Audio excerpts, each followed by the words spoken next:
बिस्मिल्लाहिर्रहमानिर्रहीम। Geoffrey Chaucer की prologue to the Canterbury Tales English literature के एक अजीम शाहकारों में से एक है। Prologue to the Canterbury Tales के अंदर जेफरी चॉसर ने मुख्तलिफ करैक्टर्स को पेश करते हुए 14वीं सेंचुरी के इंग्लैंड की एक तस्वीर कशी की। तो उसके साथ साथ उसके अंदर कुछ ऐसे डिवाइसेस का इस्तेमाल किया गया जिनके बारे में जानना भी हमारे लिए बहुत ज़रूरी है। जेफरी चॉसर से पहले ये टेक्निक्स या डिवाइसेस किसी और लिटरेरी आर्टिस्ट ने इस्तेमाल नहीं किए थे, इसलिए उसको मुख्तलिफ पर्सपेक्टिव में पॉइनियर भी समझा जाता है। तो आज के इस लेसन में हम ड्रामा और नावल के elements prologue to the Canterbury Tales के अंदर जो मौजूद हैं उनके बारे में बात करेंगे। ड्रामा और नावल क्या चीज़ हैं, इन दोनों के बारे में थोड़ा सा बताता चलूँ, फिर हम आगे बढ़ेंगे अपने टॉपिक की जानिब। लिटरेचर की वो जानरा है ड्रामा जिसके जो बेसिकली स्टेज के लिए लिखी जाती है, जिसके अंदर डायलॉग्स होते हैं और जिसको आप देख के समझते हैं, जो कि देखने के लिए बेसिकली लिखी जाती है। उसके अंदर कहानी मौजूद होती है, किरदार मौजूद होते हैं, लेकिन वो it is meant for the stage. और उसके अंदर एक सीक्वेंस है, इवेंट का प्लॉट कंस्ट्रक्ट किया जाता है, इवेंट्स को कनेक्ट करके डिनॉवमेंट की तरफ लेके जाते हैं, क्लाइमैक्स और क्लाइमैक्स से फिर एंटी क्लाइमैक्स जो वकूफ़ पज़ीर होता है। इसी तरह नावल बेसिकली नैरेटिव फॉर्म में है। ड्रामा के अंदर एट ए टाइम आपको एक ही सीन दिखाया जाता है, नावल में एट ए टाइम बहुत से इवेंट्स चल रहे होते हैं, किरदारों की भरमार होती है, नैरेटिव फॉर्म होती है, कहानी मौजूद होती है, रियलिज़म होता है, उसके अंदर ह्यूमर, आयरनी और सटायर के एलिमेंट्स जो वो इस्तेमाल किए जाते हैं। तो इसके अंदर ये किस तरह ये चीज़ें इस्तेमाल की गई या कहाँ पे मौजूद हैं ड्रामा और नावल के एलिमेंट्स, उनके बारे में बात करते हुए हम पेज नंबर 36 और 37 पे देखेंगे। पेज नंबर 36 पे पहले पैराग्राफ से हम अपनी डिस्कशन को स्टार्ट करने जा रहे हैं कि जेफरी चॉसर के अंदर नावलिस्ट और ड्रामेटिस्ट की भी खूबियाँ मौजूद थीं और वो एक बेसिकली एक बेहतरीन कहानी नवीस था। जब आप prologue to the Canterbury Tales को पढ़ते हैं तो आपको एक अंदाज़ा हो जाता है कि वो कोई कहानी आगे टेल्स के अंदर सुनाने जा रहा है जिसने उसे आने वाले नॉवलिस्ट की सफ़ में ला के खड़ा कर दिया। जेफरी चॉसर ने अपने ज़माने में वो काम किया जो बाद में आने वाले नॉवलिस्ट के लिए एक रास्ता था, एक गाइडिंग पॉइंट था, और फिर उसी को वो लेके आगे बढ़े। किरदार निगारी की आर्ट को देखा जाए तो जेफरी चॉसर उसमें एक्सपर्ट था, मास्टर था, और उसने डायलॉग्स को भी बड़े स्किलफुल अंदाज में उसने डील किया, बड़े डिलाइटफुल अंदाज में एक्शन उसने दिखाया। उसके साथ साथ उसने सिचुएशन को बड़े इफ़ेक्टिव अंदाज में पेश करते हुए क्लाइमैक्स और एंटी क्लाइमैक्स जैसे ये चीज़ें भी दिखाएं। बेसिकली वो कंस्ट्रक्टिव आर्ट का मास्टर था और उसने prologue to the Canterbury Tales के अंदर मुख्तलिफ कहानियों को एक हारमोनियस ग्रुप के अंदर उसने जोड़ा है, वेल्ड किया है उसने। पेज नंबर 36 पे सेकंड पैराग्राफ देखेंगे। Prologue to the Canterbury Tales को देखा जाए तो बेसिकली ये मॉडर्न फिक्शन के लिए भी प्रोलॉग है, उसकी भी ओपनिंग है। इसकी करैक्टराइजेशन, ज़िंदगी की रियलिस्टिक पोर्ट्रेट और उसके साथ साथ स्ट्रक्चरल यूनिटी, ये सारी की सारी चीज़ें बेसिकली उसको एक छोटे से नावल की सी खूबियाँ देती है।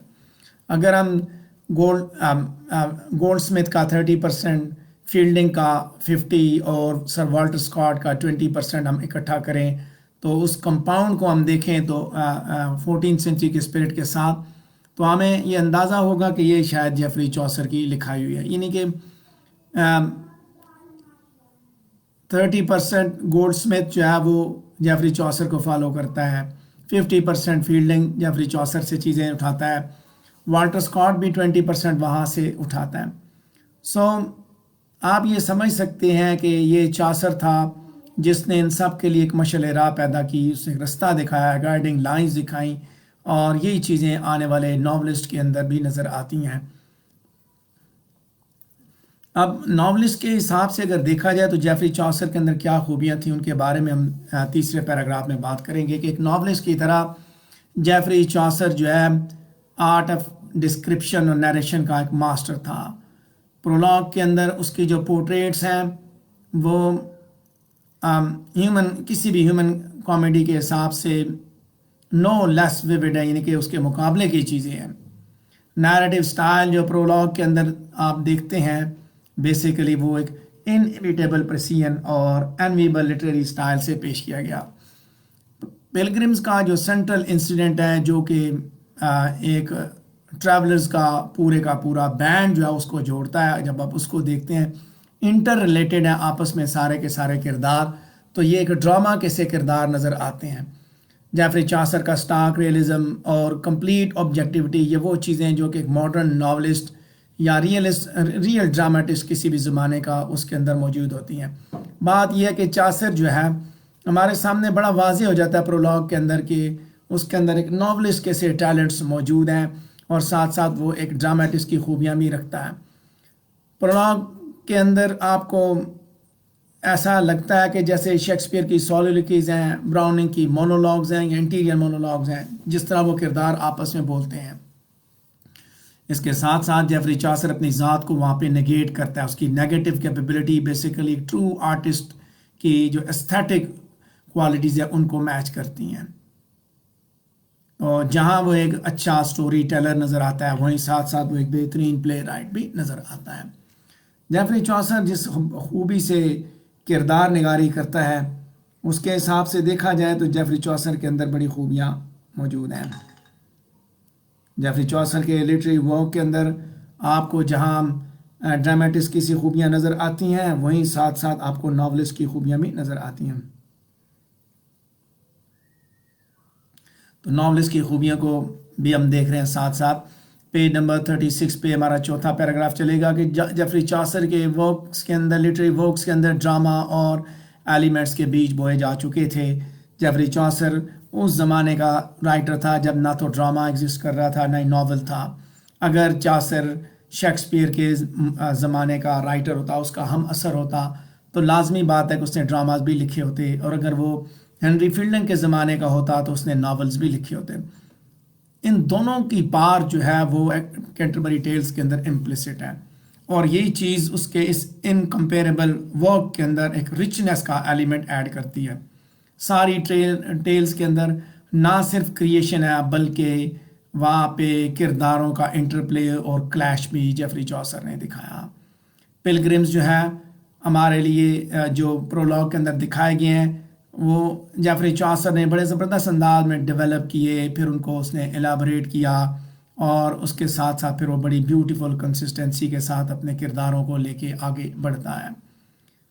जैसे मिलर और रीव के दरमियान म्यूचुअल डिसपैरेजमेंट मौजूद है, इसी तरह समनर और फ्राई के अंदर फिर किस तरह जो है वो पार्टनर जो है वो दौलत हासिल करने की कोशिश करता है। वाइफ ऑफ बाथ के किरदार को देखिए, नाइट के कैरेक्टर को देखिए, तो इन सारे के सारे किरदारों की डिस्क्रिप्शन के ज़रिए जेफरी चासर जो है जहाँ पे नैरेटिव की टेक्निक को इस्तेमाल करता है, वहीं साथ साथ अपने किरदारों को ज़िंदा में इंसानों की सूरत में पेश करता है, और यही एक ड्रामेटिस्ट और नॉवलिस्ट की खूबी है।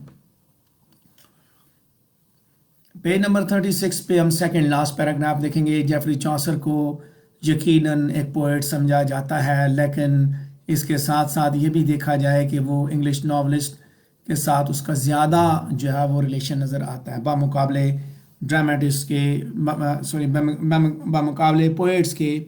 उसको नॉवलिस्ट की सफ़ में ज़्यादा बेहतर अंदाज में देखा जा सकता है। जेफरी चासर की पोएम्स के अंदर आप देखिए किस तरह उसने किरदार निगारी की। एक उसने लाइन किरदारों की एक पूरी की पूरी जो पोर्ट्रेट गैलरी उसने दिखाई, जो टेक्निक उसने कैरेक्टराइजेशन की उसने अडॉप्ट की है, उसी तरह की टेक्निक जो है वो हेनरी फील्डिंग ने भी अडॉप्ट की। उसके किरदारों के अंदर भी ह्यूमर जो है वो छिलकता नज़र आता है, और यहाँ पे भी ह्यूमर जो है वो जगह जगह छिलकता नज़र आता है। यही वो चीज़ है जो कि जेफरी चासर को बाकी अपने ज़माने के राइटर से मुमताज़ करती है। इसके बाद हम आगे देखें, जेफरी चासर के prologue to the Canterbury Tales से रिलेटेड हमारा टॉपिक चल रहा है elements of drama and novel. तो पेज नंबर 36 पे आखिरी पैराग्राफ है कि prologue to the Canterbury Tales के अंदर जेफरी चासर नावल का भी इफ्तिताह करता है, इनॉग्रेट करता है। इसके साथ साथ जो ग्रेट ट्रेडिशन है उसका एक रास्ता हमवार करता है। تو اپنے ڈرامیٹک پوئٹک ناول کے اندر ہم دیکھتے ہیں کہ جیفری چوسر وہاں کہانیاں بھی سنا رہا ہے. 19 سینچری اور 18 سینچری کے ماسٹر پیسز بھی اسی کو دیکھ کے بنائے گئے. چاسر کو آپ دیکھتے ہیں ایک ناولسٹ کی طرح، تو وہ انڈیویجول ریلیشن کے ساتھ کہانی کو پیش کرتا ہے. ہر انڈیویجول کریکٹر کو وہ آپ کے سامنے دکھاتا ہے، ہر کردار اپنی کہانی سناتا ہے. ناول کے اندر کریکٹرائزیشن اور سٹوری کا ایلیمنٹ ہونا بہت ضروری ہوتا ہے، اور یہی چیز جیفری چوسر نے 18ویں صدی میں پیدا ہونے والے ناول سے 400 سال پہلے اپلائی کر کے دکھا دی تھی. ہیومر کو دیکھا جائے، آئرنی کو دیکھا جائے، سیٹائر کو دیکھا جائے، یہ وہ چیزیں ہیں جن کو ایک ناولسٹ جو ہے بڑے ہی مہارت سے استعمال کرتا ہے. یہ چیزیں جیفری چوسر اپنی کتاب prologue to the Canterbury Tales کے اندر استعمال کر چکا ہے. آخری پیراگراف دیکھیں گے پیج نمبر 37 پہ پہنچتے ہوئے اس ٹاپک کا، جہاں پہ ہم نے ڈرامہ اور ناول کے ایلیمنٹس کی بات کی. میں نے بتایا کہ چیزیں دکھانا، تو جس طریقے سے جیفری چوسر کریکٹرز کو پیش کرتا ہے، ان کے لباس کی بات کرتا ہے، تو ہمارے سامنے ایک تصویر بن کے آ جاتی ہے، ہمیں کریکٹر نظر آنا شروع ہو جاتا ہے. اور ناولسٹ کے ذریعے جس طرح کردار اس نے بنائے، ان کے اندر ہیومر، سیٹائر، آئرنی کا ایلیمنٹ ڈالا، ریئلزم جس طرح ایڈ کیا، اور اس کے ساتھ ساتھ جس انداز سے اس نے کرداروں کو بنایا، کردار نگاری کی، وہ ایک بہترین ناولسٹ کا سا خاصا ہے. جیفری چوسر کی ٹالرنٹ آبزرویشن اور اس کا ہیومینٹی کے اوپر جو اعتقاد ہے، اس نے اسے اس قابل بنایا ہے کہ وہ بڑی گہرائی کے ساتھ کرداروں کو یہاں پہ پیش کرے. اس چیز پہ بحث کی جا سکتی ہے، ڈسپیوٹ ہے کہ کیا وہ ناولسٹ تھا یا ڈرامیٹسٹ تھا، لیکن جو چیزیں اس نے پیدا کی اس زمانے میں جیفری چوسر نے، آنے والے رائٹرز کے لیے، آنے والے ڈرامیٹسٹ اور پوئٹس اور ناولسٹ کے لیے اس نے ایک مشعل راہ پیدا کر دی، ان کے لیے گائیڈنگ سورس پیدا کیا کہ آنے والے رائٹرز نے اسی سے گائیڈ لائن لی، جس طرح اس نے لکھا وہیں سے کچھ نہ کچھ اٹھایا. یہاں یہ بات آپ نے سمجھنی ہے کہ جیفری چوسر چونکہ ایک پوئٹ تھا اور اس نے جو کچھ لکھا کینٹربری کے سفر میں، اس نے وہ سب کچھ ہمیں دکھایا، لیکن پوئٹ ہونے کے ناطے اس نے ساتھ ساتھ جس انداز سے چیزوں کو پیش کیا، تو اس کے اندر ایک ڈرامیٹسٹ کی خوبیاں بھی نظر آئیں ہمیں، ایک ناولسٹ کی خوبیاں بھی نظر آئیں. یہ دونوں چیزیں پہلے چونکہ ایگزسٹ نہیں کرتی تھیں، ان کا کوئی وجود نہیں تھا، تو جہاں جیفری چوسر کو زبان خود سے ڈھونڈنی پڑی، خود سے اس نے ورڈ کائنج کرنے پڑے، ورڈ ڈھونڈنے پڑے، اس کو رسک لینا پڑا کہ اس نے وہ چیزیں اپنے زمانے کی اسے چونکہ دکھانی تھی، اس نے ایک رسک لیا، انگلش لینگویج میں سب کچھ لکھا. وہیں ساتھ ساتھ یہ چیز بھی دیکھیں گے آپ کہ اس سے پہلے اس انداز سے کوئی اور لکھ بھی نہیں رہا تھا.